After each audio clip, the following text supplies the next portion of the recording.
This week from GNC Week in Review, powered by GeekNewsCentral.com. T-Mobile explains its outage. Verizon flexes with a 5G laptop, and AT&T announces layoffs. Those are some of the tech news stories from this week. And it's Friday, June 19th, 2020. My name is Kirk Corliss. And hold on one second, because there we go. We're going to. There we go. Am I here? Yep, you're here. Am I moving? Because I'm not moving on my side. Oh, you're not moving? Okay. No. If you see me move, that's good enough. Yeah, I can see it. Okay. All right, we're going to.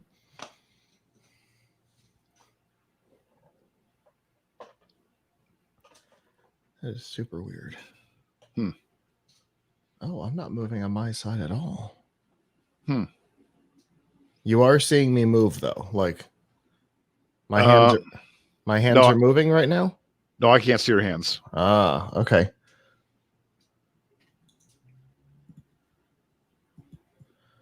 Weird. Oh, I know why. Hold on. Okay.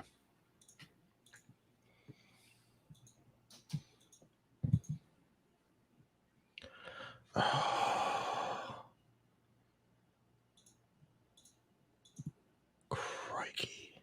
Okay. I don't remember how to set this up. Don't curse, because we're live. That's why I said crikey. Okay. I figured that was probably good enough. Right. Give me a second. I got to set up a different camera. I'll be back in a second. All right. No problem. All right. While Scott's getting things moving around a little bit, we're going to...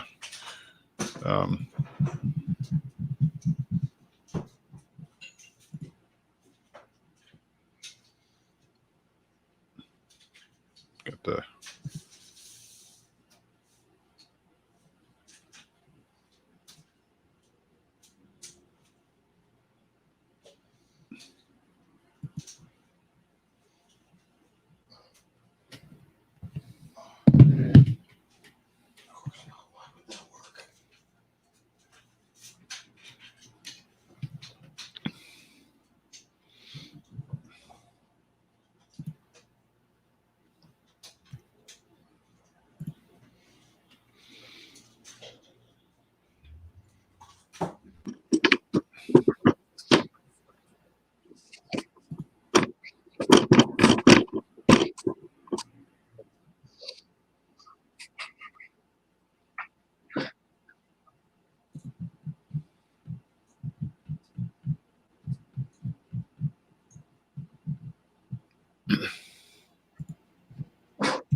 Whoa, just got dizzy there.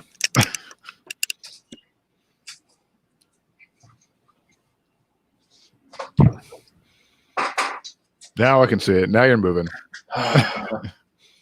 Made studio upgrades this week. That's right. Yeah. I didn't take this into consideration. Okay. Okay. Got it. Okay. All right. Now we're all set to go. I'm ready when you are. All right. Cool. All right.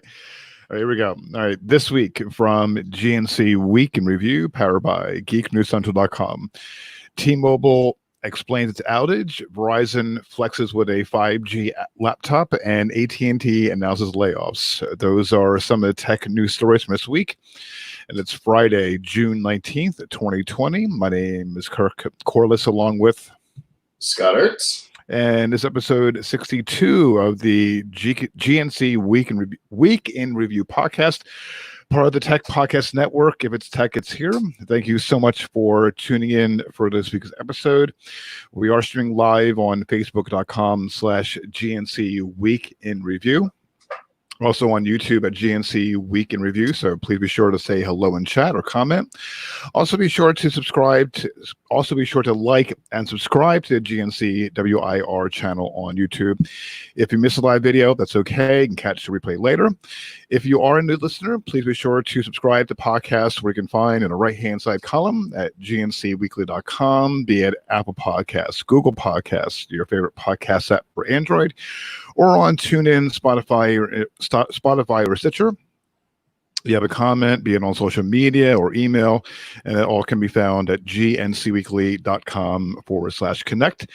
And there's a little bit, sorry about the little bit of late start because there were some technical issues, and also my fault because I was looking up news stories in the lineup. So there's a little bit of light news,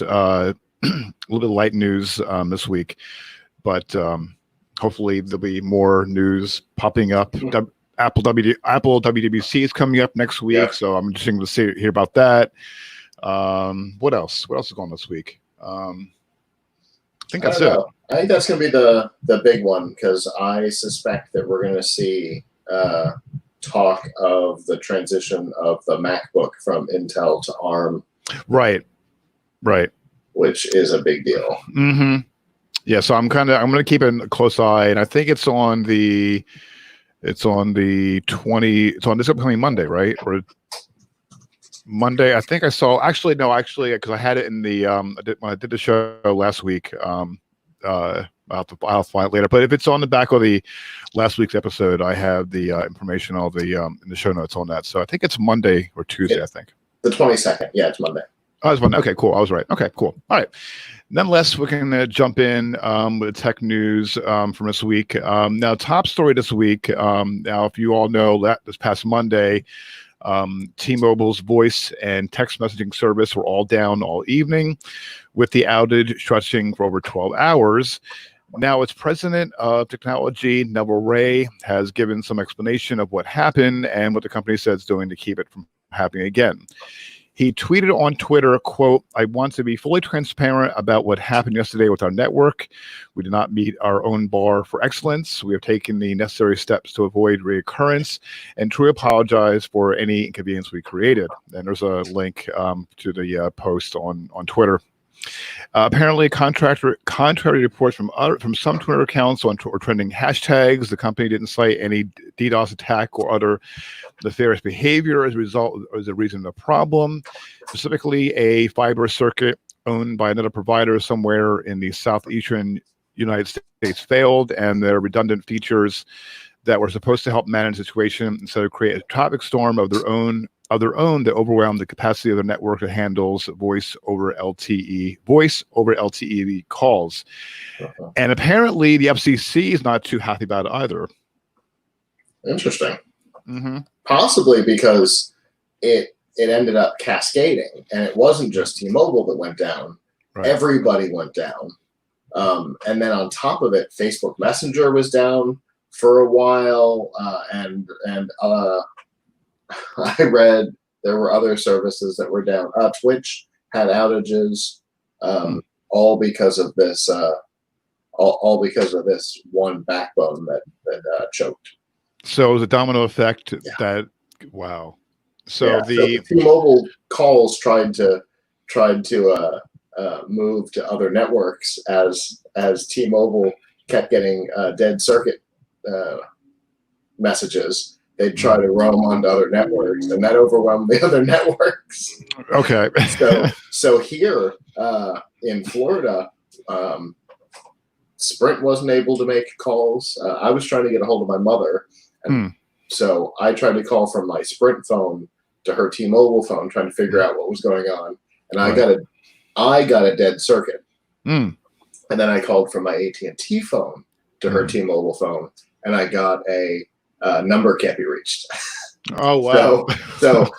So different errors. Right. Trying to do the same thing because AT&T was still up at the time, and Sprint had already started to cascade fail. Yeah. Wow. Because I have Verizon Wireless, and I had no problems, and I've been noticing a lot of the tweets. But when I saw, and I should have included apparently FCC Chairman G. Pai is not really thrilled, and supposedly there's a investigation about it. But it's very rare that if I'm wrong, let me know. It's very rare that T-Mobile has any outages, especially of that grand scale, right?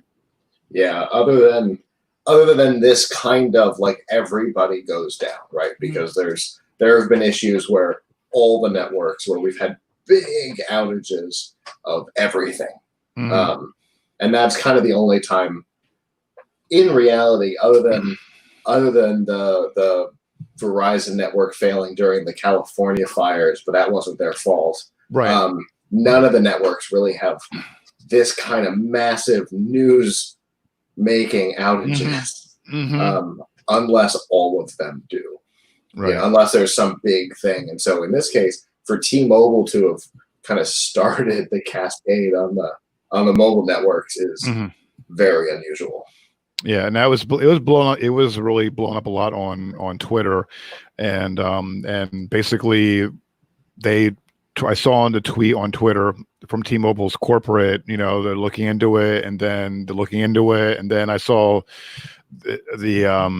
I saw the in the story news on Twitter about from the president mentioned this, and he's basically saying, look, he's getting in front of you. He got in front of it. So hopefully, which is good, because some companies basically will have a boilerplate response, and that'll be it. And that'll leave customers wondering, okay, well, I'm still not getting service. Still not getting service. And you're going to hear like crickets in the background. So, but it got resolved. So everything's back to normal. So I do not know what my brother did, but I do know that he took my mother's phone and did something. I think he said he was going to do a PRL update. And after he was done with that, her phone worked. Nobody else's was, but hers was. I do not know what he did, but my guess is since the towers didn't respond to the PRL update, it probably moved to AT&T. Interesting. It probably just hop roamed over to an AT&T tower and said, I'll stay here until I hear from home base. Because as soon as he did it, her phone worked.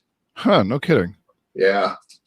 And I was thinking to myself, with this kind of failure, I'm not going to tell him. I'm not going to find out what he did, because if I find out, I'll feel obligated to tell other people. I don't blame you.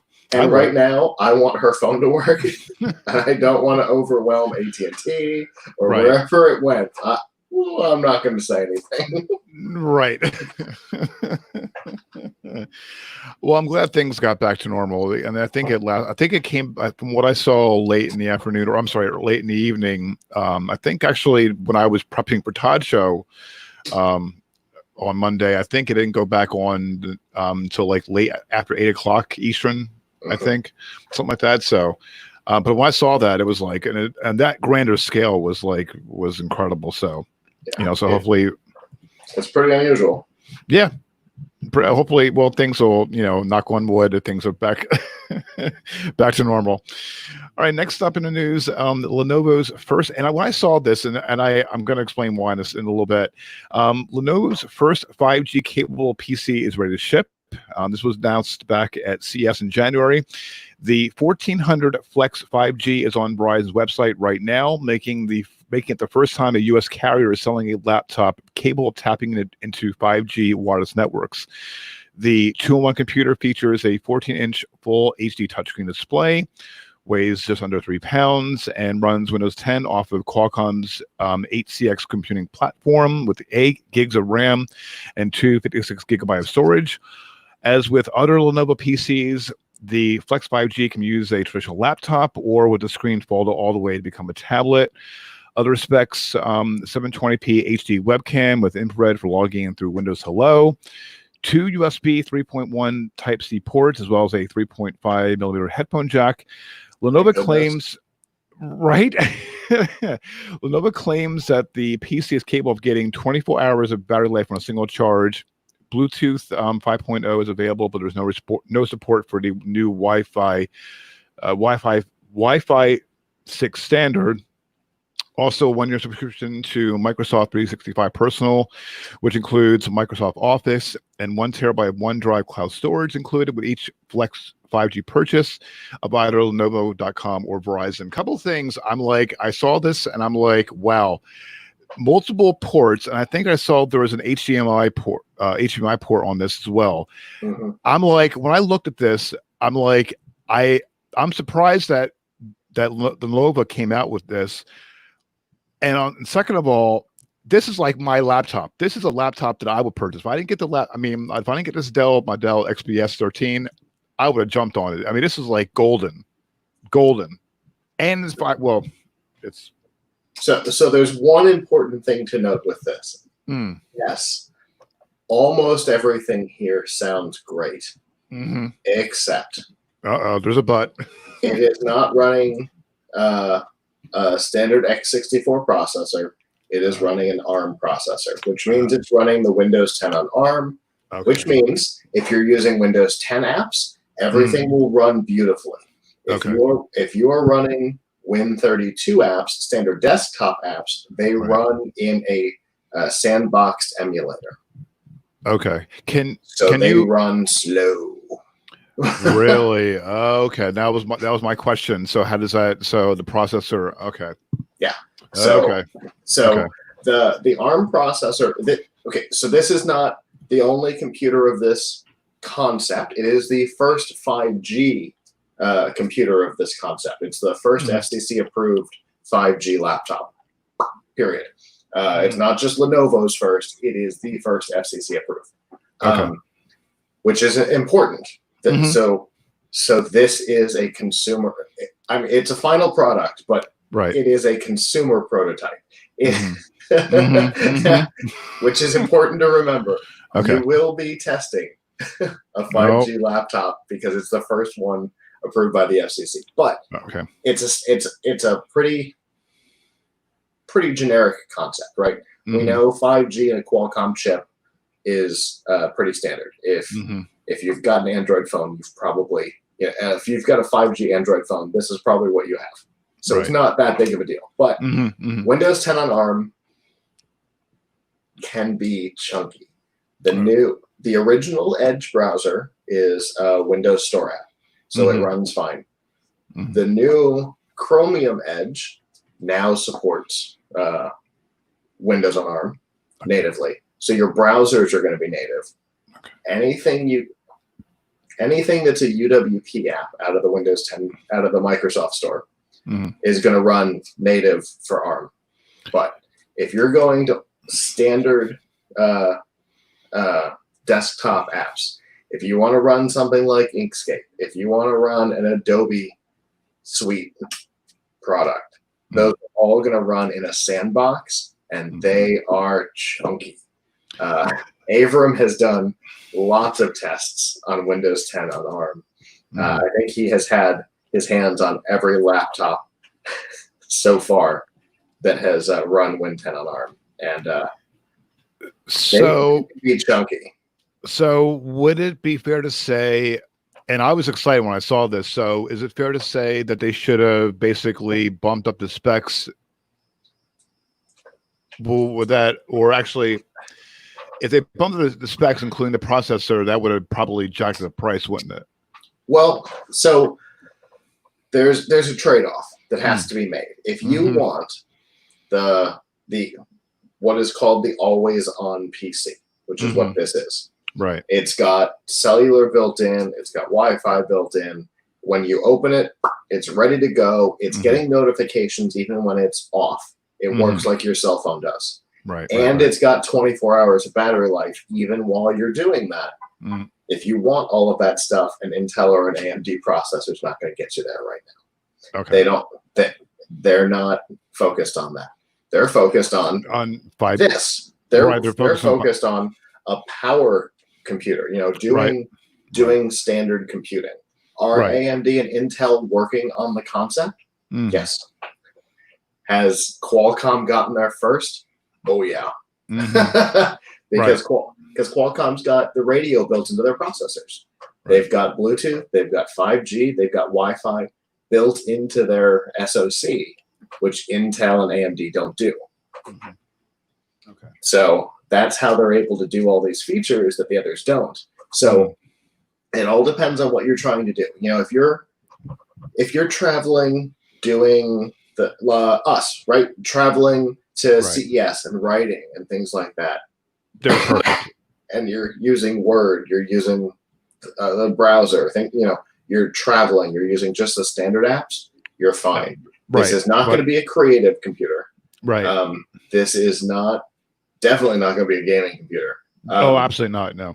But even like mid-tier desktop apps are going to chunk.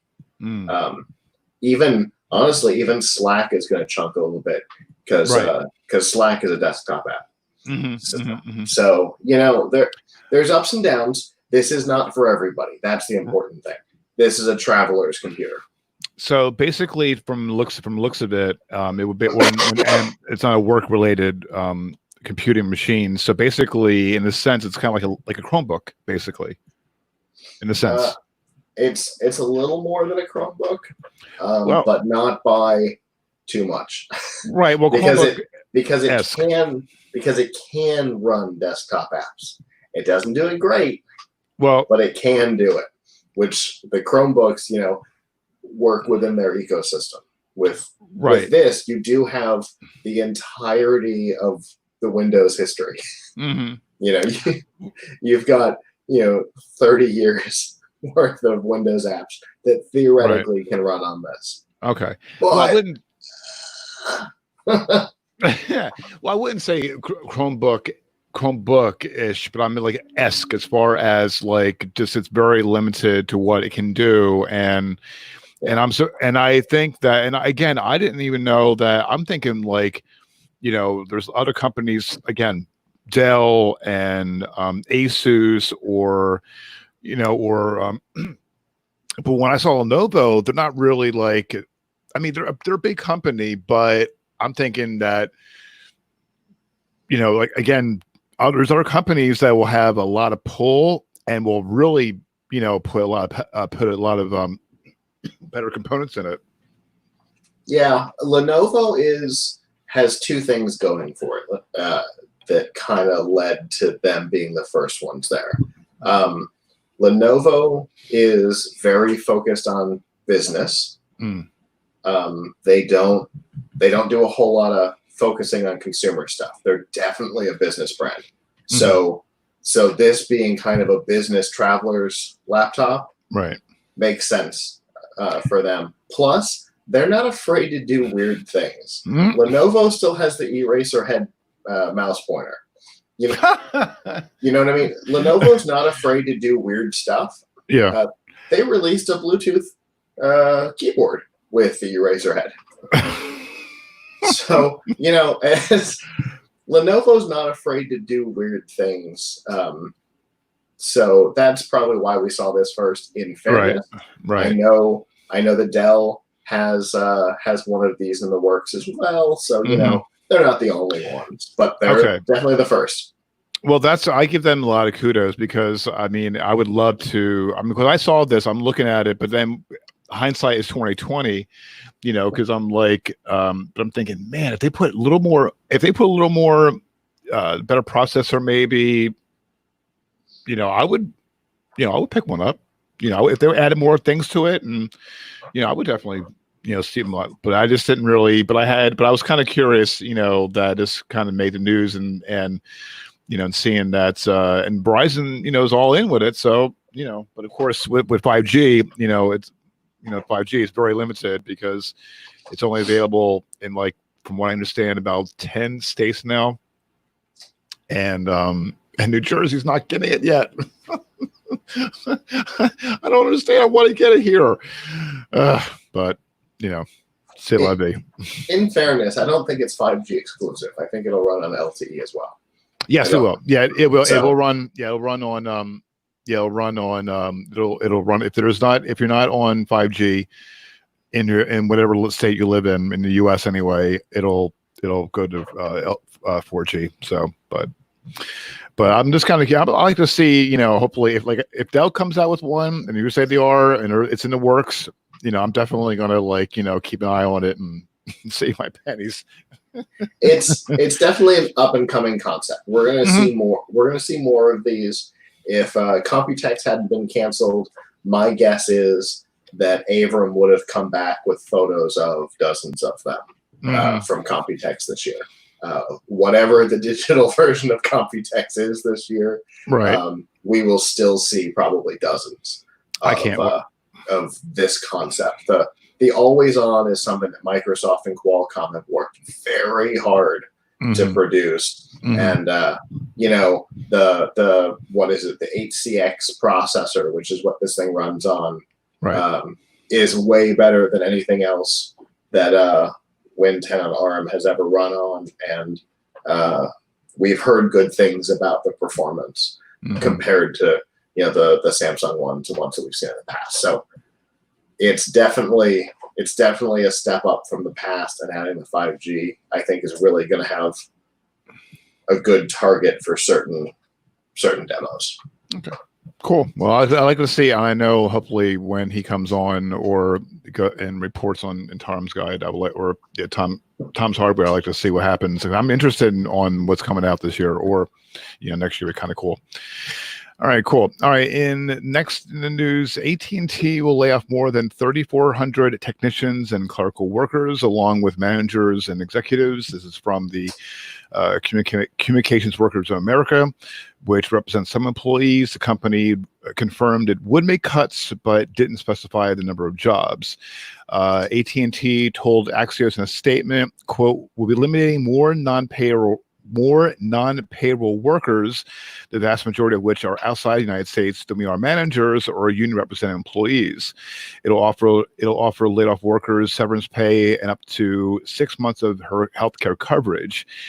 AT&T will also close more than 250 AT&T mobility and Cricket wireless stores. Around 1,300 retail staff will be affected, but AT&T will offer most of those employees other roles within the company. Although AT&T had already earmarked those stores for closure, it said the coronavirus pandemic sped up the plans. Along with the, quote, "an economic impact and change customer behaviors caused by the spread of COVID-19, the layoffs are part of a strategic shift." The company told Business Insider is looking to focus on parts of its business that are growing and, quote, "address lower customer demand for some legacy products." I noticed a lot of companies that businesses are shuttering due to COVID-19, but I think that a lot of companies are now shifting towards they all want to use apps. They don't want to they want to go purchase things on, and we'll talk about this in a second, on Amazon. So sort of kind of taking from, maybe it's me, but COVID-19 is impacting a lot of people. But also AT&T, I think, is looking at ways where they're going to try to streamline their business in the long run. Yeah, for sure. So there's a couple of things all going on here.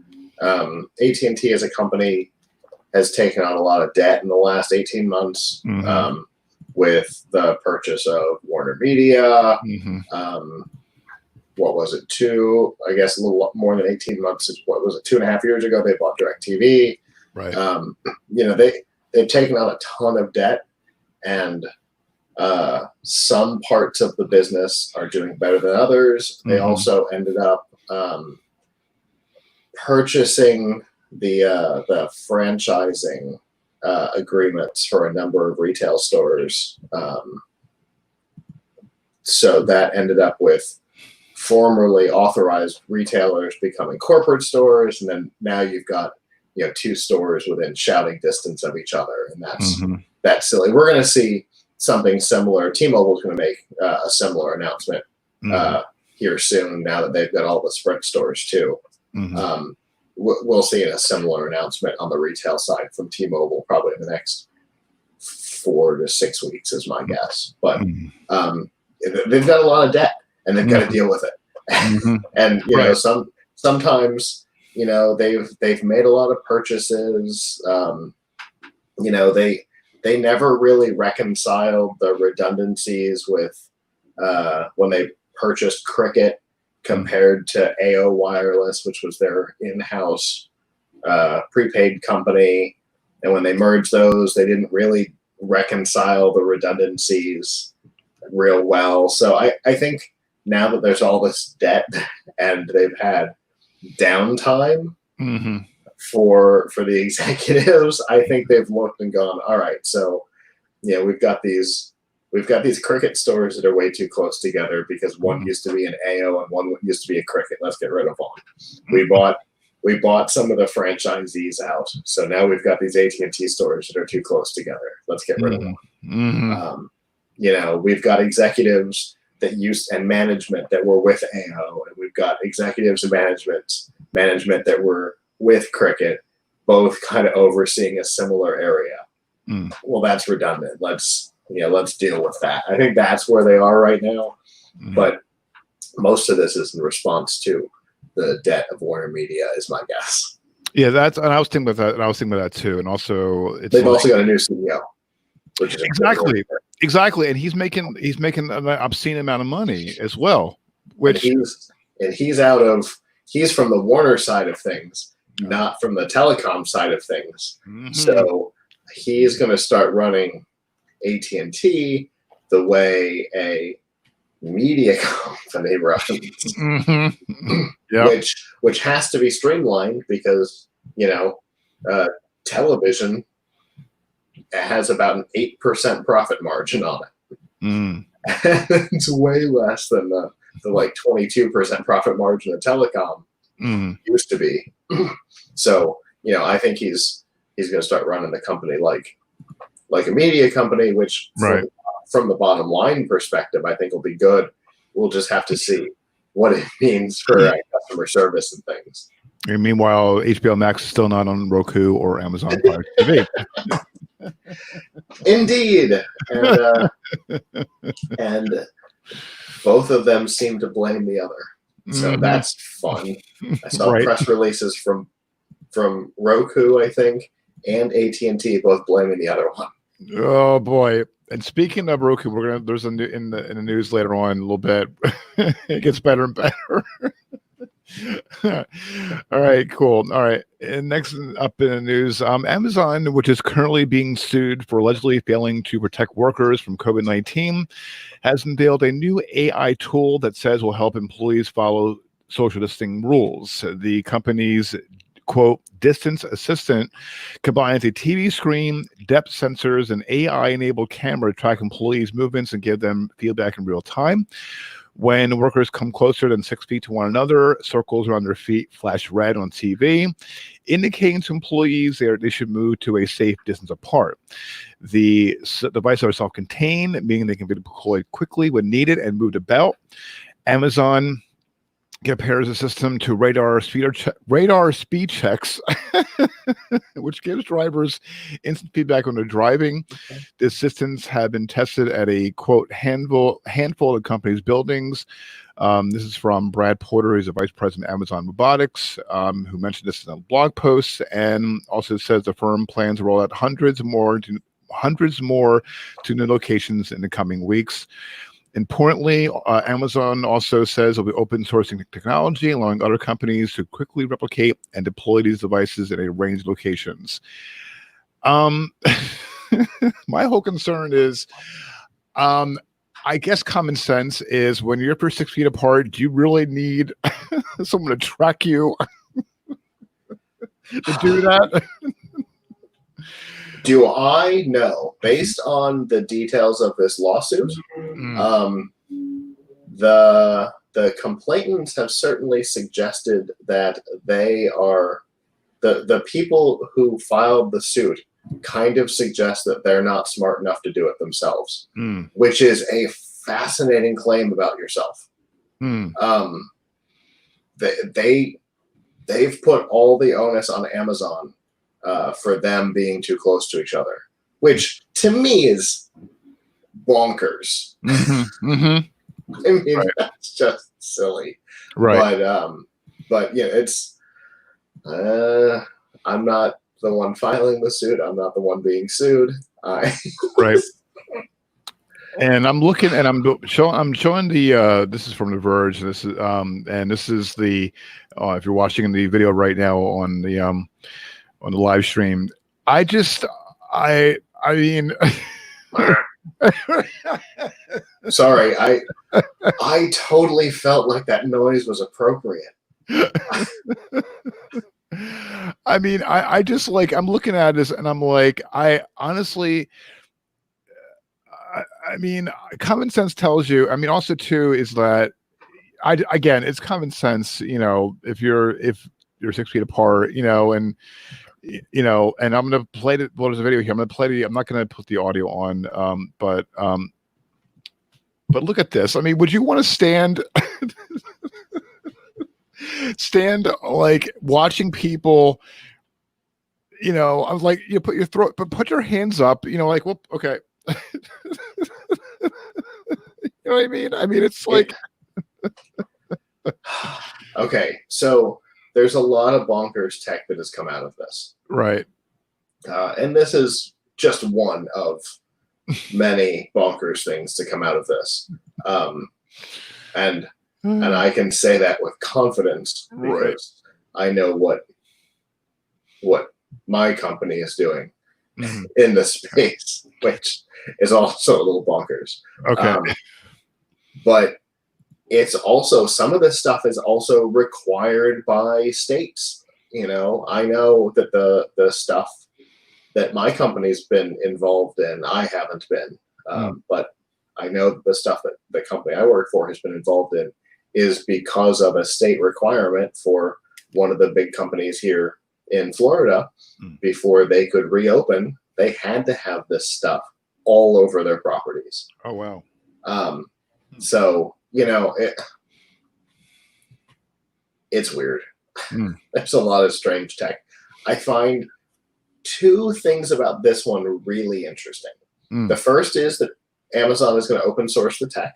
And the second is that it requires no network connection. It's 100% standalone, which means that it's not storing any data anywhere. Right. Which is super important. Right. Because I can tell you not all of the technology is that way. Some of it is storing creepy amounts of data, some to the point where people don't want to return to work because of how much data is being stored by their companies. I'm in that boat. I'm not interested in this weird big brother tech that's totally going up everywhere. So the fact that Amazon is kind of known for big brother tech, to build this that is absolutely not is fascinating. Yeah. Yeah, and I saw. Yeah, it was also reported that it's not storing any data about any workers' movements. The Verge that did the reported story confirmed if there's any information that's going to be retained. And as of this evening, this recording of this episode, there wasn't any new updates. So I saw this. I was like, when I saw this, I mean, it's good to have my company. I'm still working from home, so we don't know, but I know that there's guidelines that's going to be placed in various offices, and there's a lot of policies. But as far as my building, haven't been there since middle of March, so we don't know what's going on yet. But personally, it feels it's good. It's good to have that, to be, I guess, to have the safety, but it's kind of like the creepy factor to have that camera watch me, going. I don't know. That's the creepy factor a little bit. Yeah. I'm also not a big fan of the temperature cameras. Right. Don't like that because that doesn't help for nothing. That is a false piece of data. Somebody can have a heightened temperature unrelated. Somebody can be contagious and not have a fever. It is a false and worthless piece of data, and that bothers me to no end. The idea, and okay, so the 6 foot thing is also nonsense. The studies on how far bacteria can travel in a cough is about 22 feet. So the 6 foot separation thing is a made up number, right? Because even standing 6 feet apart and talking to each other, it's 9 feet. So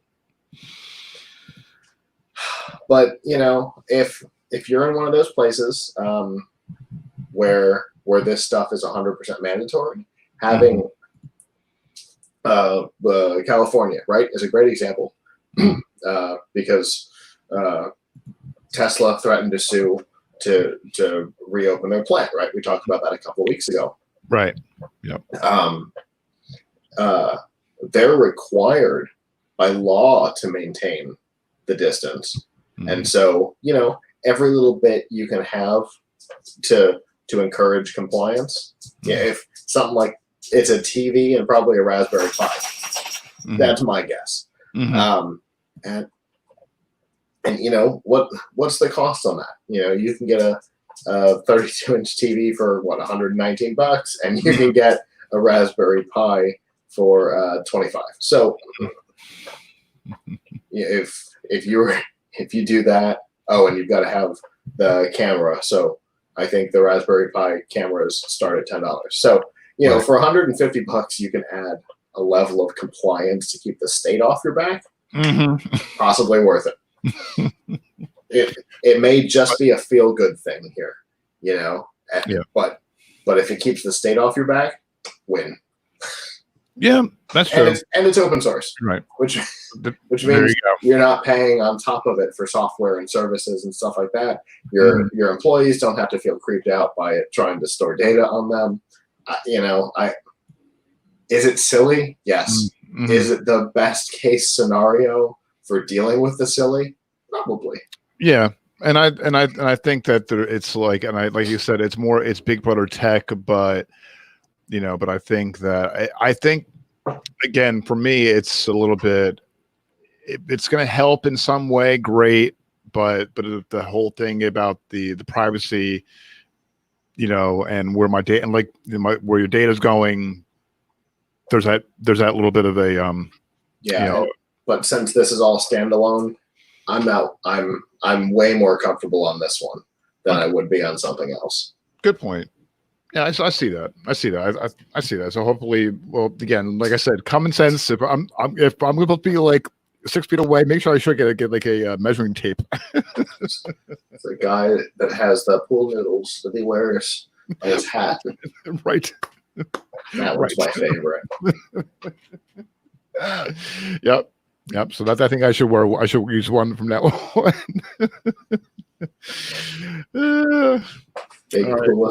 Big hula hoop. Hats with suspenders. Right. Like a clown costume. Right.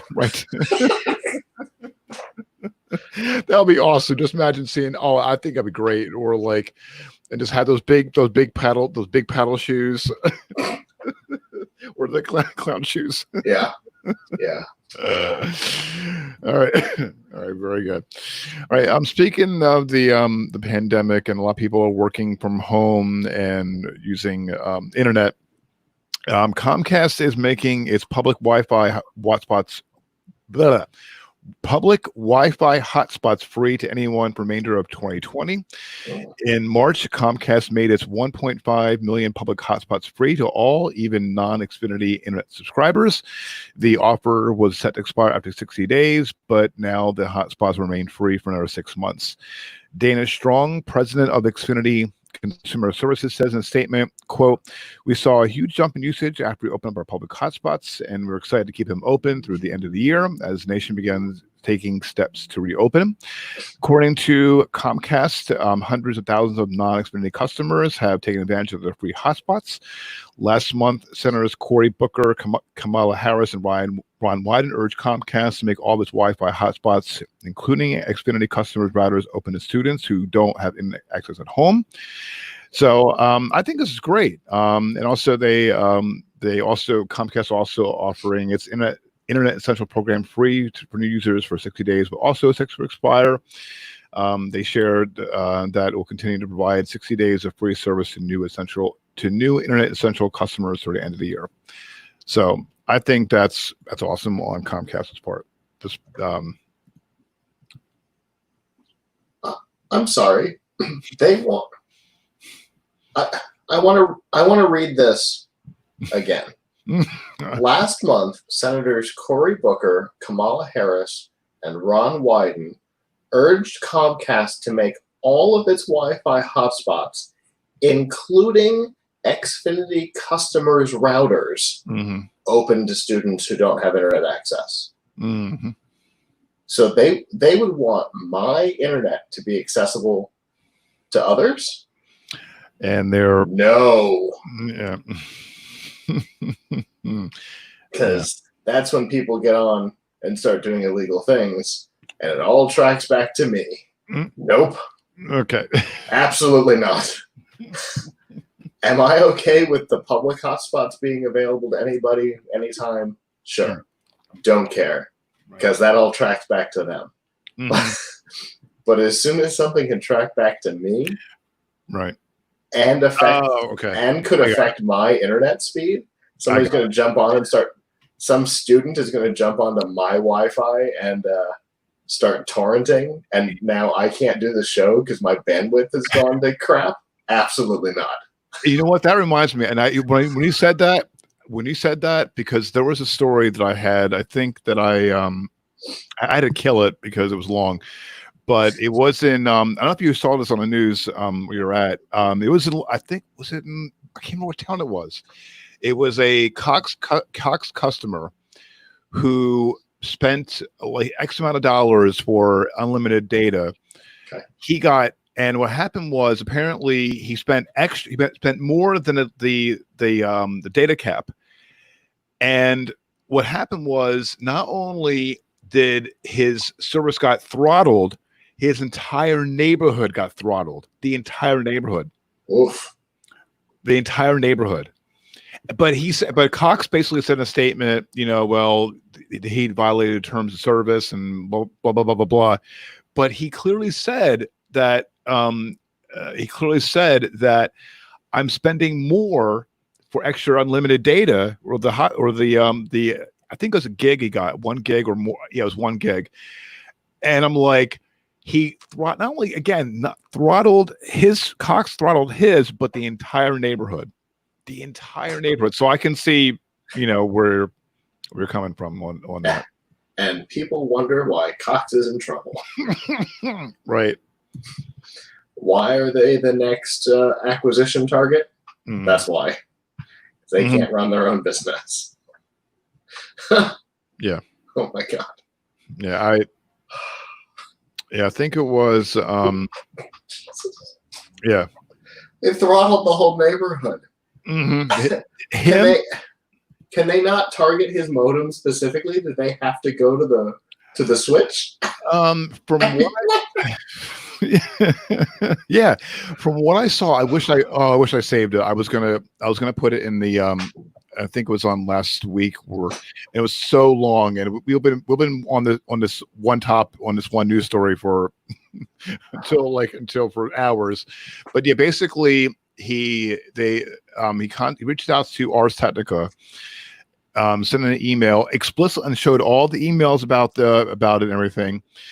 And basically he paid for the gig of service, the extra data cap, extra data or something. I can't remember the whole thing, but then he went over his data cap. They sent warnings to him, numerous warnings saying, if you don't stop, we're going to throttle you. They throttled his service and throttled the entire neighborhood around him, which, like, I was like, wow, that takes balls. Yeah, it took balls. That took balls. I wish I had that saved. Oh, he was paying $150 a month for the gigabit speed and unlimited bandwidth. Yeah.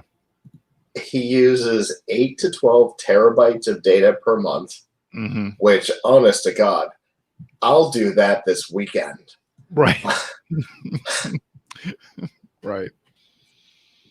Mike is walking his activity between 1 a.m. and 8 a.m. So he's actually gone out of his way to make sure that his usage is during downtimes. Okay, you're looking. Yeah, this is Gainesville, Florida. That's the one. Yeah, that's the guy. So he's gone out of his way to make sure that his usage is not affecting anybody else. He's doing it between 1 a.m. and 8 a.m. when local traffic would be at its lowest. Right. Wow. Yeah. And so their result was to take down the neighborhood. Yep. Wow. Yep. Yeah, I wish I put that in, but it was so long, and it would have been we've been on this. This was on reported 3 weeks ago. On the 9th. Yeah. So I mean, so I was going to put it in, but it was so long, and I didn't. I was gonna, but when I saw that, when you told, I'm like, what? Wait, what? They took the 35 megabit connection speed and cut it to 10. Mm-hmm. That is a huge throttle. That is non-trivial. That is huge. Mm-hmm. But they're supposed to be on gigabit. Right. Oh, Cox is probably on copper, so it's gig down, 35 up. Okay, so it's the up that they throttled. But still, that's huge. It would mess us up. Right. Yeah. My show on Sunday, my up is on average, it spikes up and down, but just the video is 8.5. I couldn't have a 10 meg up. Oh no, that'd be crazy.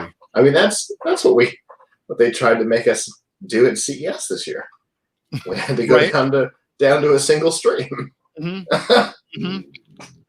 I remember. Thank God for restreaming services, but still, yeah, you're right. Dumb. Right. All right, moving right along. Speaking of Amazon, we talked about earlier, Quibi, which I still don't understand who watches Quibi. They're in talks with Gen Z. Right. It's intended for Gen Z. Even though all the content is targeted at millennials, the target demo of the service is definitely Gen Z. Well, I'm not neither. So, honest to God, the only thing that made me go maybe is Reno 911. Right. Just one show. Yep, that's not it. Right. So they're in talks with Roku and Amazon to develop apps for both companies' popular devices that stream on TVs. This is according to Variety, reportedly Tuesday. Quibi has been struggling to sign up as many members as projected, has been widening device support beyond mobile devices to include TVs. You mentioned this, and I, Roku and Amazon Fire TV together represents about 70% of the streaming TV service in the country. And news that talks with Roku and Amazon follows Quibi's app updates, allowing its mobile apps to cast video from phones and televisions via Apple TVs last month and via a Google Chromecast devices earlier this month. Amazon and Roku declined to comment. Quibi didn't respond to his messaging comment. And this goes back to what I said before. Break HBO Max. Who watches Quibi? Besides millennials and Gen Z, do you watch Quibi? No. I don't. No. I have weird feelings about Quibi. The CEO is somebody I have a very high level of respect for.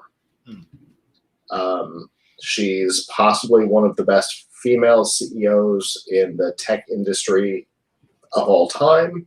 She headed up eBay. She headed up HP. She's a very talented leader, which makes me want to like the company. Mm-hmm. They've got Reno 911, which makes me want to like the company. Mm-hmm. They were supposed to be on our show during CES and never showed up, which makes me not like the company. I always get mad at companies that just don't show up. Send me an email. Let me know you're not coming. Call me. We gave everybody a phone number. Call me. Say, hey, sorry, we can't come. Right. They also sent a cease and desist letter to a fan service podcast that was basically hyping the service. They sent a cease and desist. That doesn't make me happy. So I've got these ups and downs. The general content does not interest me at all. Yeah.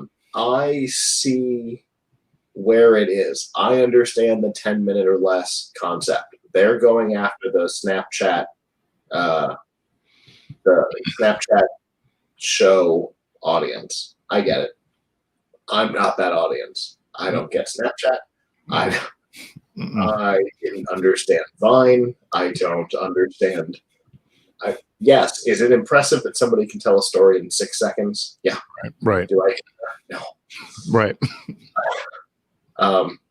So I'm really up and down on the concept.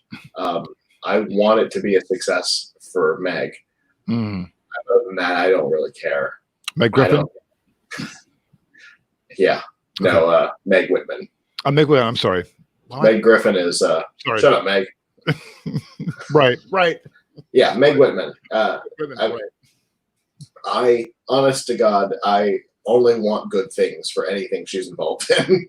I have such respect for her. But I can't be part of that success this time. I used eBay when she was there. I have a ton of HP monitors. I'm usually fine to support the things she's involved in, but I do not get this one. Yeah, and they only had, from what I saw last, I think their last report or earnings, I think, was they only have 5 million subscribers. And I'm thinking this thing's gonna go like go 90. They have 5 million subscribers. I think that the T-Mobile partnership helped with that. That would explain it. But that's why it's so high. They had, I don't remember the details of it. The details of it were weird, but they made some big announcement that something special about, I don't know, something special about T-Mobile customers. They got it first, and they got a premium subscription for a period of time or something like that. Instead of the 7 or 14-day trial, they got like 90 days as part of the T-Mobile Tuesdays or whatever it was. The details are fuzzy because it was months ago. But they said they have 3.5 million app downloads and 1.3 million active users. Okay. So 1.3 is still higher than I would have expected at this point. But it's understandable based on the amount of marketing that they did. I can see that. And I can also see that they've got 3 times as many downloads as they have active users. Right.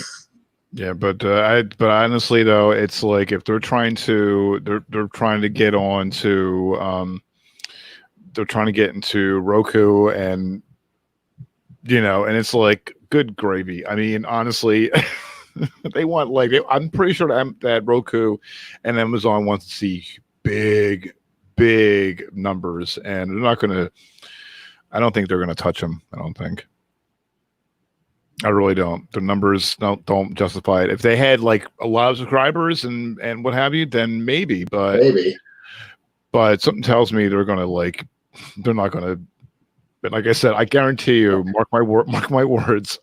It's like but TPN has a Roku channel. That's the thing. Yes. Right. It's not hard to do. That's what. I don't want you to get started. I'm just because I second guessed myself. I'm literally on the Roku developer page right now. Because I had second guessed myself that it was possible to develop for the platform because of how many dumb statements we've heard in the last couple of weeks. And no, I'm right. Anybody can develop for it. You don't need a relationship with the company. Whatever. I might, just because I think it's funny, I might put together an app for myself and for us. Yeah, why not? You know what? Maybe I'll put together a new version of the TPN app since the old one doesn't work anymore. Right. Yeah, I think yeah. Why not? I mean, hell, I mean, if then maybe maybe we can go. maybe maybe we can get on Quibi as like as a short,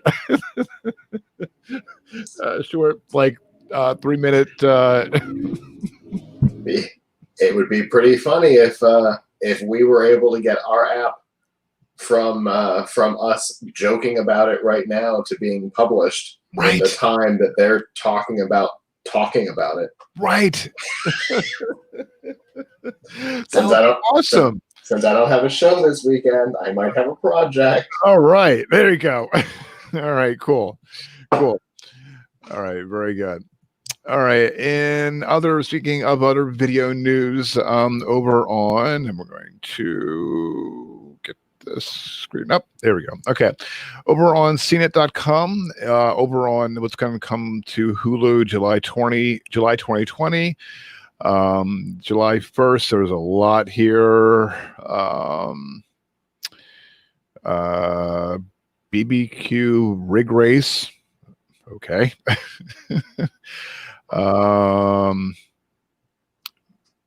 Man versus Master, Shark Week 2018, Shark Week 2019. Which list are we looking at right this second? I'm sorry, Hulu. Hulu? Okay. Hulu, yeah. Sorry. That's okay. Because I've got a new stupid favorite show on Netflix. Oh, great! You gotta tell me this. You gotta tell me that in a few minutes. Because Die Hard 4, and I hear the puppy, and I got a story about the puppy in a second, a little bit in the and finally block. All right, so there's a lot here. That's the spider hole. Oh, okay. I do need to know what that is, but not right this second. Okay, good. We'll talk off here. All right, I'll have a link up in the show notes. Everything coming up in Hulu for July 2020. Also on CNET.com, Disney Plus in July. Every new movie and TV show coming this month. There's the Mighty Ducks, Hamilton. July 17th, the Musketeers at Walt Disney World. There's a lot here. July 31st, there's a lot as well. So I will link up in the show notes as well. And what's going on with Netflix? I got to hear this. Stupid new show premiered this morning, I think, which would mean probably 3 or 5 a.m. this morning. Hulu's 5, Netflix is 3. So at 3 o'clock this morning, they published this dumb show. It's called Floor is Lava. I swear to God, it's the dumbest thing I've ever seen, and I cannot stop watching it. Oh my God. I gotta They have these rooms that they've built, and then with weird obstacles, and then they just flood the room with red water that is warm just to be annoying. And you got to get from the entrance to the exit without falling in the lava. It's so dumb, and I cannot stop watching it. It's called what again? Lava? Floor is Lava. Just like the game that everybody played when they were little. Okay. You had to like, you couldn't touch the floor because the floor is lava. Oh, yeah. And you had to like go across the couch and jump to the chair, and it's exactly the same thing, but on a big budget. Holy smokes. It is so stupid, and I love it. I'm gonna have to put this on my my list. Teams compete to navigate rooms flooded with lava by leaping from chairs, hanging from curtains, and swinging from chandeliers. Oh yeah, it is. Honest to God, it is so dumb, and I love it. Oh my God. I am almost done with the series, and it launched at 3 a.m. Okay. Oh my goodness. Oh my goodness. Yeah. I got to check it out. I wish I had that. Oh man, I probably didn't want to. So we should do like in future, what we should do in the future episodes, I think, a good idea, and if the listeners and or viewers have any suggestions on their favorite shows to watch on Hulu or Netflix or Amazon Prime, head on over to Twitter or gncweekly.com/connect. Let us know about it. So maybe we can include that in future episodes. So I got to put I'm putting this on my list right now as we speak. Definitely, my Netflix library is like stacked. So this is another one I have to catch up on. So I'll definitely check it out. All right. Now, if you did not know already about Joe Rogan signing a deal with Spotify with his podcast, The Joe Rogan Experience, and it'll be on that platform later this year, and it's worth more than $100 million. The Wall Street Journal reported on Wednesday that Kim Kardashian West entered a deal with Spotify to produce and host a new exclusive podcast. So it's unclear what the financial terms of the deal is.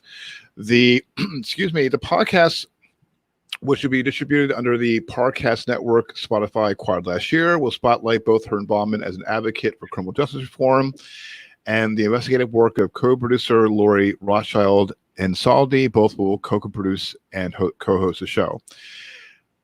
OMG, I don't. Spotify is really getting like big names. I mean, this podcast is on Spotify, but but it is not owned and operated by. Right. But Spotify is getting some big names. I mean, Joe Rogan, has been on the podcasting space for years, and and all his content is being moved over to Spotify. But why? But Spotify is grabbing, from what I saw, they're grabbing really big names, and they're getting them. It was just kind of interesting about that, so hopefully. It's not the first time that we've seen companies try this closed ecosystem approach to podcasting. You've got Luminary, which is probably one of the early attempts. They never have succeeded at it, but they're still trying. There's been others. They're probably before Spotify, they're probably the most obvious. The one that Chris Hardwick founded, whose name I can't think of now, has tried to do the same thing. Rob Paulson's Talking Tunes moved behind their paywall and stuff like that. But it's not exactly a podcast as soon as it's not available everywhere via RSS, because that's what a podcast is. So they're a different distribution platform that also has podcasts, which is important, but they're desperately trying to get people to know and care that they have podcasts, because everybody thinks of Spotify as music. Right. They're definitely trying to get people to try their platform, and by moving big name people over there, they're hoping that'll help. Microsoft did the exact same thing with Mixer. They paid Ninja to move from Twitch to Mixer, and it helped some, but not as much as they would have liked. And my guess is the end result will be the same for Spotify. They'll spend a lot of money. They'll get some traction on it, but not a lot. Like I said, I mean, I was to get Joe Rogan's, it was a big deal, and I think Bill Simmons, he had the Ringer podcast, and from what I understood, he had a network, and then went to HBO, had a deal. Then HBO no longer has to deal with him, so I don't know what was going to happen with him, because I haven't heard his podcast. Well, I follow it occasionally, but I guess maybe they're trying to get I guess they're trying to get Spotify's trying to be a player and against the other, like iHeartRadio has a lot of big names, but but Spotify's got the money. Yep. So and they're using it. Mm-hmm. Yep. And we'll see what happens going. Hopefully, hey, Spotify, if you're listening, Scott and I more than happy to take our shows on your network. $100 million or more. I'm in. Let's go. There you go. All right, cool. All right, do you need help with your tech this week? Over on, and I'm going to get my screen to. There we go. Okay. Over on AndroidEssential.com, the best 5G plan in 2020. There's the best overall T-Mobile Magenta. There's the best value, 10 gig high speed, best international, Google Fi flexible, best on AT&T. If we'll see what happens. AT&T Unlimited Extra, best hotspot, Sprint Unlimited Plus. We'll see what happens with the after merger, and best speed, Verizon Play More Unlimited. Over on makeuseof.com, how to transfer contacts from Android to iPhone. I'm going to walk you through step by step on how to do that. Over on AndroidEssential.com, best Android games of 2020. They have their list here, and I'm not going to go over each one. And finally, this week, and this is what I mentioned about Scott's dog. This is over on cnet.com. Researchers from the University of Bath Center for the Analysis of Motion, Entertainment Research, and Applications create a computer software model that can digitize dogs by using only one kind of camera and without the need for a fancy motion capture suit. The research team digitized the movements of 14 different breeds of dogs, include the capture the initial data for research. The team members outfitted dogs, including breeds like lurchers, pugs with special motion capture suits, then film the pups performing movements such as walking, trotting, and jumping. I'm going to play a little bit of the video. It's about, for those who are watching on the video stream, and I'm muting the audio because I don't want to get taken down. So this looks pretty cool. Whoop. Let me see if I can. So what do you think? Your dog as a video game character? Yeah, it's been one of the problems because dogs don't like to wear clothes, and so mocap suits have been a challenge. Boy, that looks like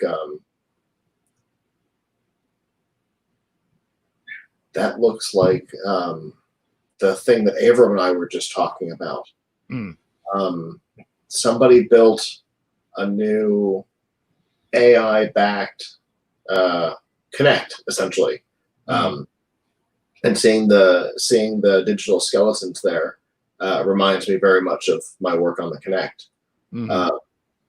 And so, obviously, the Connect was very human-based. It was expecting you to be, two-legged, but this AI one was able to do it without the need for all the infrared that the Connect requires. I bet this is similar to, and possibly even built on that other platform, because the other platform's open source. I wouldn't be surprised if they took the research from that platform that Avram and I talked about a couple of weeks ago and four-legged it. It's impressive. There was definitely on the CNN one, there was a big glitch where the head shot off. But yeah, if you can get a good skeletal scan like that, you can do a lot of interesting replication from it without the need for all the mocap, which is great. Humans will deal with a mocap suit, but dogs don't like to, which is why dogs in video games and movies, when they're animated, are less natural motion, because they're not mocap. And when I saw this, and it reminded me of in a sense, a little bit of Wonder Painter, which was TPN's top pick. And that would be kind of cool to see, like, have them incorporate that into his app. That would be cool. That would be really cool. Yeah. Right. When I saw that, I was kind of like thinking, wow, that looks like, not the same thing, but it was just pretty cool to see that. So hopefully, being, have your dog as a, super. We're going to end up with an Andy Serkis dog here. Right. If we're not careful. Right. All right. For those who don't know, Andy Serkis is the best mocap artist in the industry. He's responsible for most of the major motion captured characters. Gollum being is probably most famous. Mm. He did all the motion capture for Gollum. Mm. He's massively talented. Cool. Very cool. Very cool. All right, awesome. All right, that is the tech news for this week, for Friday, June 19th, 2020. Again, it's a little bit of light tech news this week. Thank you so much for tuning in for this week's episode. Show notes from this episode can be found at gncweekly.com. Also, be sure to check out the latest tech news and commentary from geeknewscentral.com. Also, be sure to tune in Mondays and Thursday evenings at geeknewscentral.com/live for the Geek News Central podcast.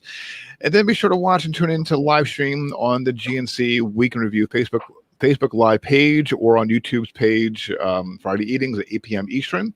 So please be sure to like and subscribe to the channel. We definitely do appreciate it. If you have comments on this week's episode, I'd love to hear them. Head on over to gncweekly.com/connect via email, Twitter, or Facebook. I am on Twitter. I'm at Kirk Corliss. Scott is on TTTMABO. Till the next episode of GNC Week in Review. So long.